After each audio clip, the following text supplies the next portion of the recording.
আসসালামু আলাইকুম, সকলে শান্তি বর্ষিত হোক। টেকনিক্যাল কাজ আসলে প্রতিনিয়ত গবেষণা করতে হয়, কারণ এই কাজের প্রবলেমগুলো চেঞ্জ হয়। একটা সমস্যা এটা 3-4টা সমাধান হতে পারে। সমস্যা একটা, কিন্তু সমাধান 3-4টা হতে পারে। তো এই কাজটা করতে গিয়ে এখন যে কাজটা করছি, এটা মডেলটা কত? এটার A50 নাকি? মডেল কত? A205 A20s maybe. ওকে, এই ফোনটা সম্পূর্ণ ডেড ফোনটা পাওয়ার আসতেছে না। তো আমরা এই পাওয়ারে কাজটা করেছি সাকসেসফুলি করিনি এখনও, বাস কিছু প্রবলেম ফাইন্ড আউট করেছি আমরা।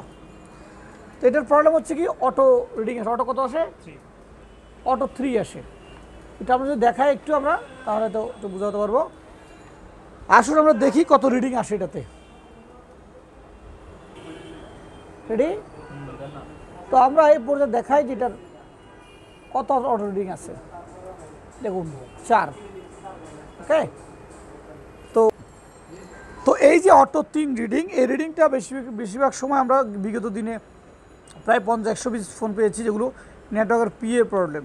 এই যে আপনাদের যে 2G 3G যে পিএ আছে, পিএ প্রবলেম।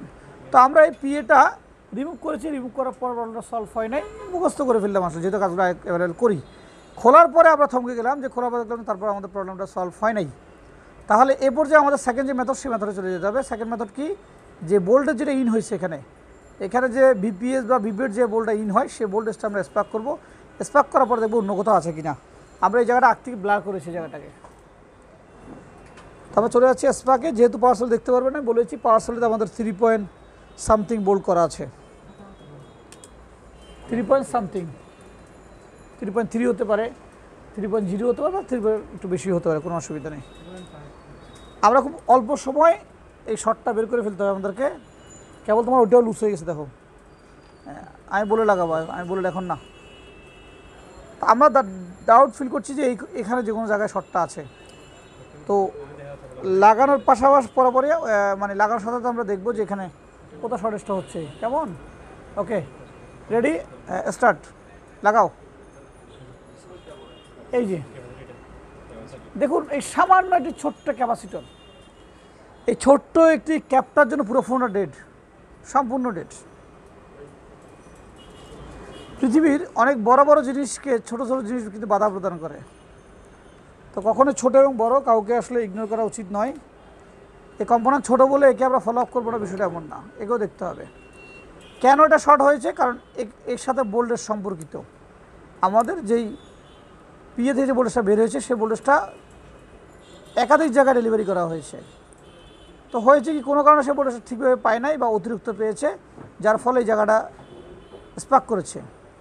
যেহেতু ক্যাপাসিটর নিজেই কারেন্ট ভেরিফাই করে বা কারেন্ট ফিল্টারেশন করে, কারেন্ট আউটপুট করে, যার কারণে সে নিজেই ক্ষতিগ্রস্ত হয়ে গেছে। একদিকে ভালো হচ্ছে, সে ক্ষতিগ্রস্ত হওয়ার কারণে অন্য অনেকগুলো আইসি বা পার্টস বেঁচে গিয়েছে, না হলে অনেক বড় বড় আইসি ক্ষতিগ্রস্ত হতে পারত। ওকে, আমাদের শর্টটি চলে গিয়েছে। তো ফোনটা দেখবে, ফোনটা এখন অন হচ্ছে কিনা। দেখুন, আমাদের সেই ডেড ফোনটি চালু হয়ে গিয়েছে, চার্জিংয়ের লোগো দেখাচ্ছে। যেহেতু ব্যাটারি একদম বসে গিয়েছে, শর্ট ছিল, ব্যাটারি উঠতে একটু সময় লাগবে। লোগো দেখা যাচ্ছে। তো আমাদের সাথে ছিল আমাদের এই 66 বেসের স্টুডেন্টরা, 65 বেসের স্টুডেন্টরা, যারা দীর্ঘদিন এখানে ট্রেনিং করছে। তো এখান থেকে তোমরা কী বুঝতে দেখি, আমাকে একজন একটু রিভিউ দাও। আমরা একজন একটু রিভিউ নিব, তাদের অনুভূতি কী এবং তারা এ যাবৎ কী কী কাজ দেখেছে এবং কী কী শিখলো তারা। প্রথম অনুভূতি দেবে কি ইমরান, যিনি আঙ্গুল যেদিকে দেখাচ্ছে। বলেন ইমরান, কী বুঝলে রেখে দেখে? এখানে শর্ট যে আমরা যে ইয়েতে দেখছি, পাওয়ার সাপ্লাই দেখলাম যে পুরো ডেট ছিল। ডেটা পরে যখন আমরা পাওয়ার সাপ্লাই দেখলাম এটা কি সমস্যা, এটা দেখছি এখানে 4% শর্ট, 4.3% শর্ট।